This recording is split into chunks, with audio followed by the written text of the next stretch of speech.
so welcome to my YouTube channel. That's what we call The Good Life. Today I'm going to be taking you on a tour of my home garden. It's July and there's so much happening at the moment. It's really exciting. So if you've not already subscribed to my channel, if you could please do so, because you'll get lots of helpful hints and tips all throughout the year from my home garden, my allotment, and from time to time my home kitchen. Now it's really beautiful, but one minute it's raining at the moment and the next minute it's sunny. So I'm having to dodge the showers at the moment, and I'm sure you're exactly the same. So let's head over and have a look at what I've got in the garden. So as you can see, the hollyhocks are looking absolutely amazing. We can't eat those, but they do look beautiful.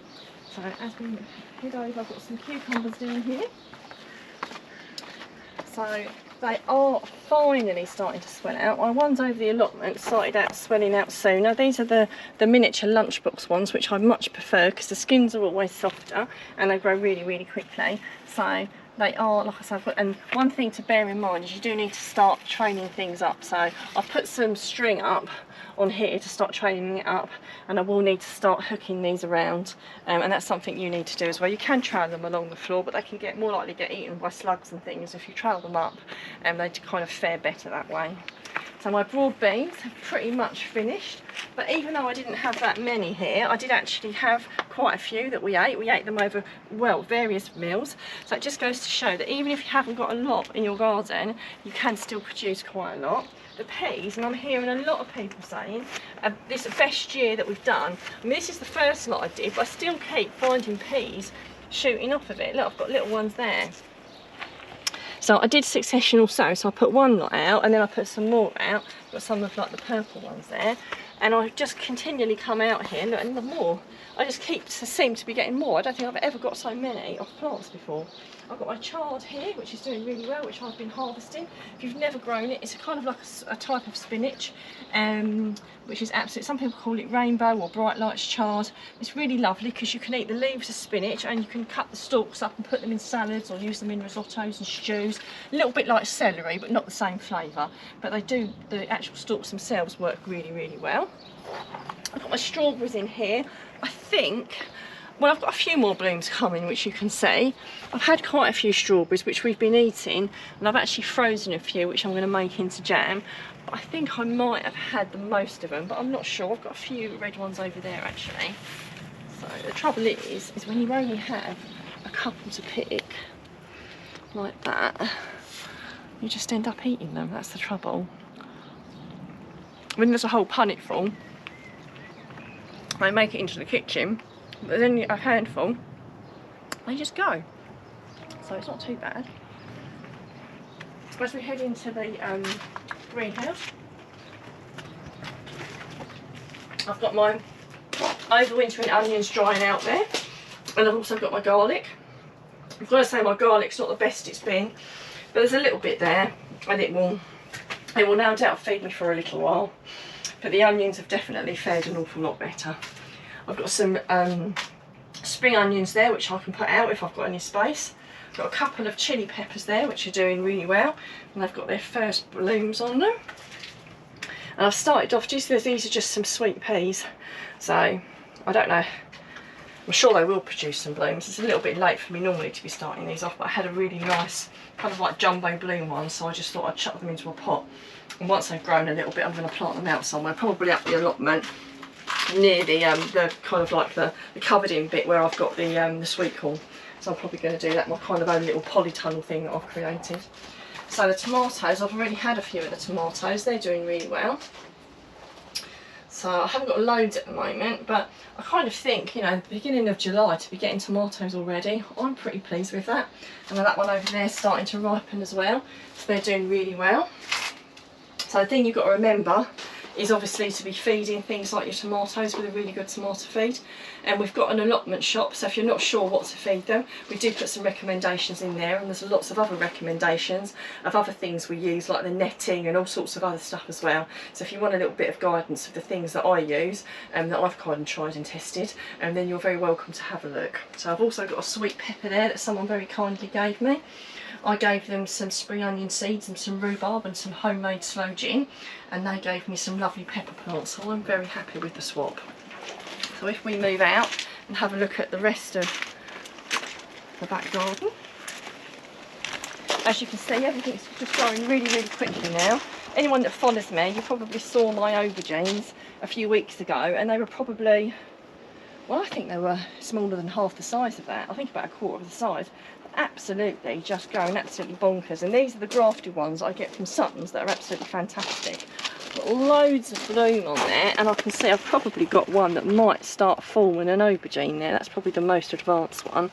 Aubergines are very, very hungry, I find, so you do need to feed them. I feed them with tomato feed, and that works really, really well. I also put a bit of potash around them. I've got some more tomatoes along here as well, which are doing really, really well. Obviously, you've got to make sure that you keep tying them up and taking the side shoots out, otherwise they won't grow as well. But yeah, it's a constant job, constantly tying them up and taking all the side shoots out, because they literally shoot out from everywhere.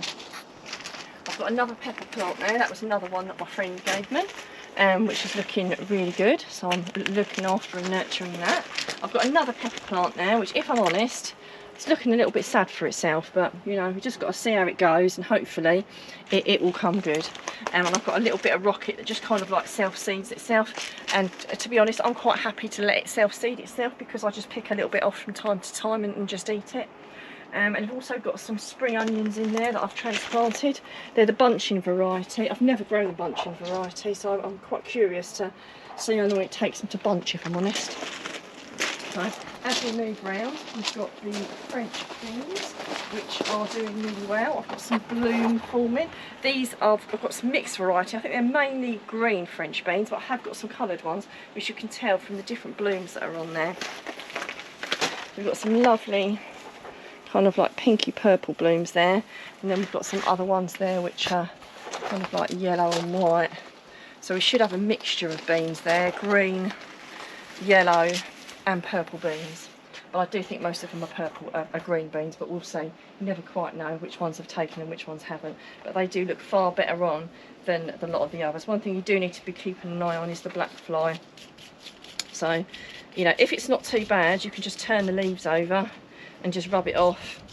If it gets really bad, unfortunately, in my opinion, you do need to spray it with something, which is not something that I like to do, but you might have to. At the moment, it's not bad enough for me to want to spray it with anything, so I'm just turning the leaves over and just gently, if I see a few, just gently rubbing them off, and that's all I'm doing at the moment. Again, with lots of things that we use, we do make recommendations on our allotment shop, our Amazon allotment shop, so please take a look if you're not sure about any of the things that we use. So also my Subpod here is doing really well. I've got various herbs in there, I've got beetroot in there, I've started some more radishes, and that's all doing really well. I've already had one whole lot of radishes and a whole lot of salad, but obviously because of the, you know, things like that go over and you eat them, I've had to replace them, so I've put some more radishes in there, and I've got some beautiful, this is an unusual kind of basil here, which I actually put in last year, and I can't quite believe that it's growing back. I keep thinking, testing it, is it definitely basil? And I smell it, and it definitely is. So it's a different kind of basil, not the kind of that you traditionally buy in the shops, but it's still very good for eating and cooking with. So I've got my Subpod there, which I know a lot of you have been asking about the Subpod and how it works. It's basically a way of composting, you know, your stuff from your garden really, and you know, peelings from your kitchen. So it's really, really effective, and it's really good for a home garden. Obviously up the allotment I've got a great big composter because I've tons and tons up there, but in my home garden where I don't quite have so much, and it would look a little bit untidy to have a composter if I'm honest, the Subpod is a perfect alternative to use, because you literally open it up and fill it up, so it's really, really good, and it's all enclosed. So you can see there I've got some lots of healthy bugs and things in there. I've got some rhubarb leaves that I've put in there, and this does really, really well. If this is something that you're interested in doing, you can get a discount if you use my code, so there will be a link on the screen for you to look at, and if you look in the description there's also a link and also a code that you can use, so you can get a 10% discount. So I'm really lucky to be affiliated with them and for them to give all my subscribers a discount, but they are really fun to use. And if having one like this doesn't work for you and you've got a balcony, they do have lots of different setups that would work as well for whatever kind of garden, you know, or balcony or whatever you've got. It is a really versatile way of growing things. Now I really hope you've enjoyed my tour of my back garden today. I'd love love to know what you're doing on your allotment or your back garden. If you've got any questions or queries, if you've got any real successes, things that you're really enjoying at the moment, or things that you're really looking forward to, I'd love to hear from you.